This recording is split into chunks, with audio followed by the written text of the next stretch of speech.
Kaya nakakatama di-solve. Pero kung alam yung standard equation niya guys, standard form,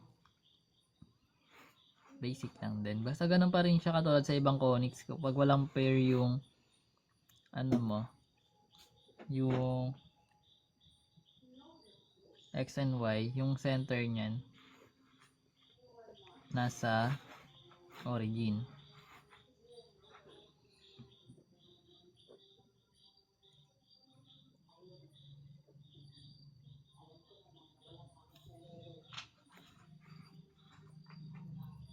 Hindi, kasi yung ito nagpapalitan yung y tsaka x na ito eh.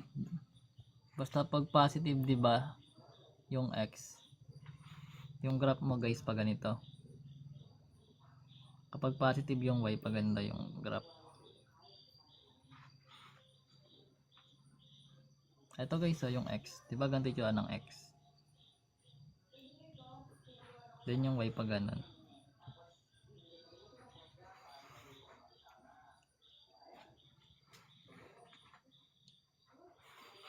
Oo nga. Kaso mababago. Mag-negative ka dito. Char. Wag ganon. Nagulo na naman sila eh.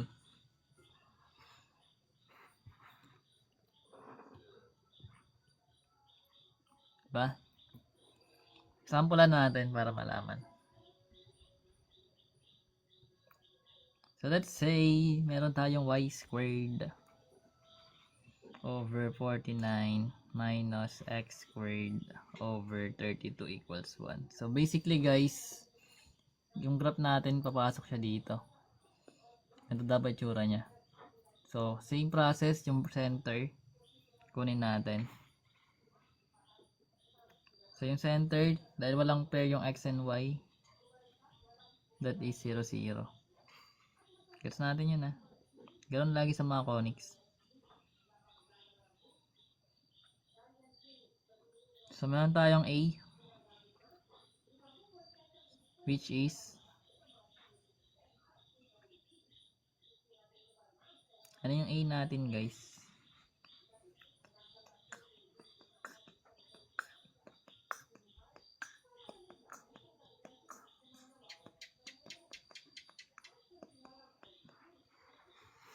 Seven, di ba?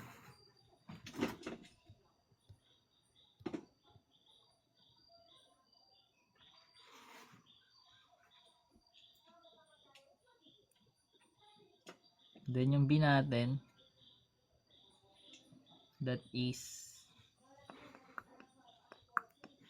basta yung a, tuga pa rin yan siya guys. So equate mo lang to, yung mga a.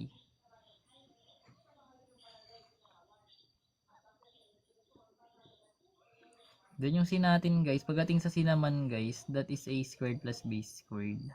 So kung ipa-plug mo yung a and b mo, i-add mo sila, then square root mo, yung magiging c natin is what?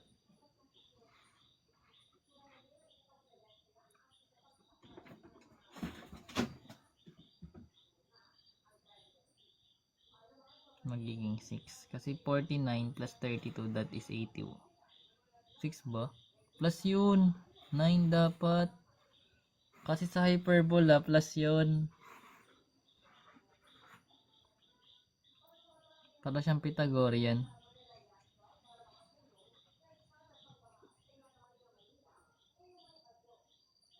Gets ba? Sa ellipse guys, minus. Pero sa hyperbola, plus siya. Gets yun. Ayun na, meron ka ng 9. Sabi ko sa'yo, pwede mo na yan i-graph.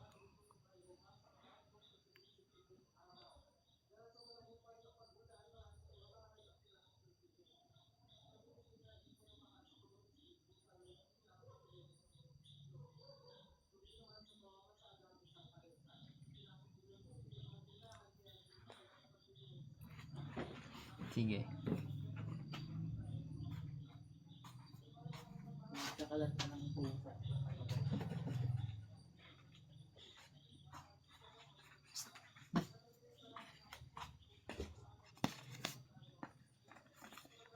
Gam-gam. Try natin i-graph.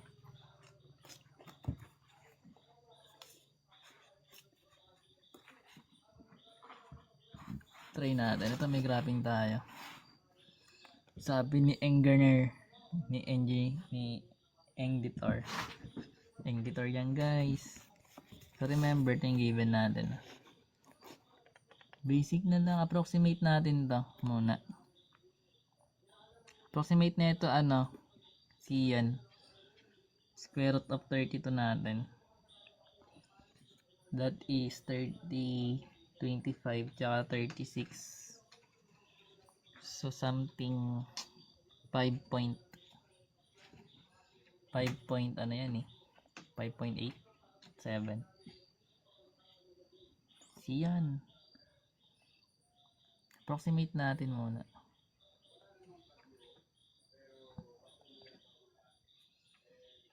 Basta 5 yan. Basta 5 point something. Anyway, graph na natin. Sabihin pag ginrap, ang laki pala ng numbers.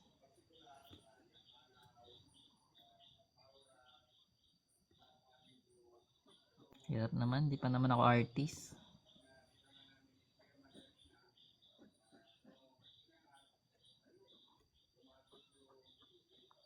Makoy nantok.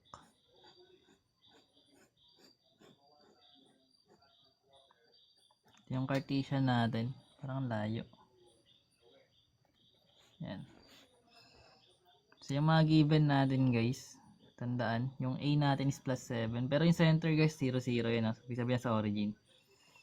Yung center. Then from the center, move tayo up tsaka down. Kasi yun yung magiging A natin from the orientation, di ba? That is pag ganito dapat yung graph natin. Pag ganyan no. So ibig sabihin nandito yung A natin. Magiging vertex. So ibig sabihin 7 units yun. So 1 2 3 4 5 6 7.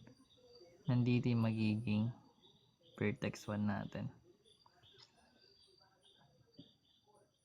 Then 7 units din sa baba. So 1 2 3 4 5 6 7.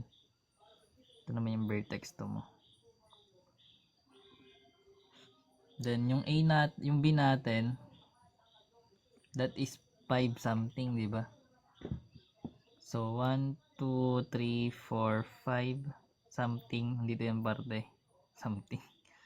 Ito yung magiging W. Basta yung ano siya, yung cover text, so W yung denote natin.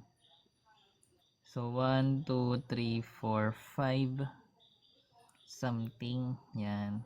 Dito yung parte. Yung magiging W2 natin. So remember, yung orientation kasi is upward tsaka downward. Sabig sabihin, pwede mo ilagay ito pag ganon tsaka pag ganon sa kabila. Yan sa baba rin ganon. Gets na yan. Then yung focus guys is nasa loob ng parabola. So 9 units yun. Kung 7 na to, 8, 9 galing sa center yun na. 'Di ba 7 to? 8, 9 nandito yung focus. Then sa baba rin may focus din. So ngayon, ano nang sunod? Gawa tayo ng box sa mga co-vertex tsaka sa vertex. Ibig sabihin, gawa ka ng dash line.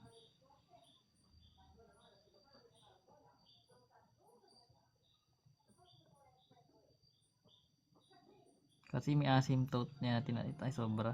Dito pa rin. Basta ganyan yan guys ha. Tok na eh. Ito gets yan. Nakakaduling naman tong graphing paper. Then iko-cross mo lang to. Ayun. Gagsti. So magkakaroon ka dyan ng connect mo lang tong line sa may doon. Kumbaga, dito yan sa may ani, kaya lang hindi kasi exactly yung graph sa parabola. Pero ganyan yan, magiging trace mo. Kasi asymptote yan guys. So, meron tayong tinatawag na transverse axis tsaka yung conjugate axis. So, ano ba yung transverse axis? Yung transverse axis guys, ito yun. Yung kung saan nakaline yung vertices mo. So, ibig sabihin, etong line na to guys na vertical, ito yung transverse axis.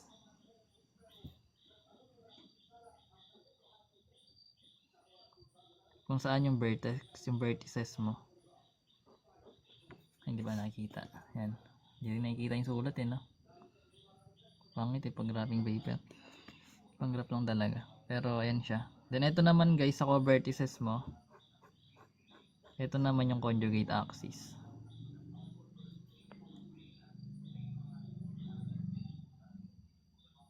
Sa co-vertex.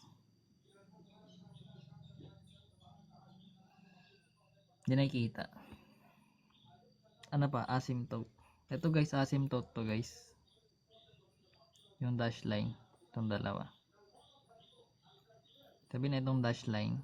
Pag kinonect mo yung box sa kanto niya.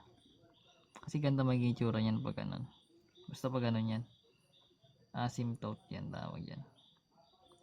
Sabi hindi dyan magta-touch yung graph. Pero may formula yan syempre. Ibang formula niyan.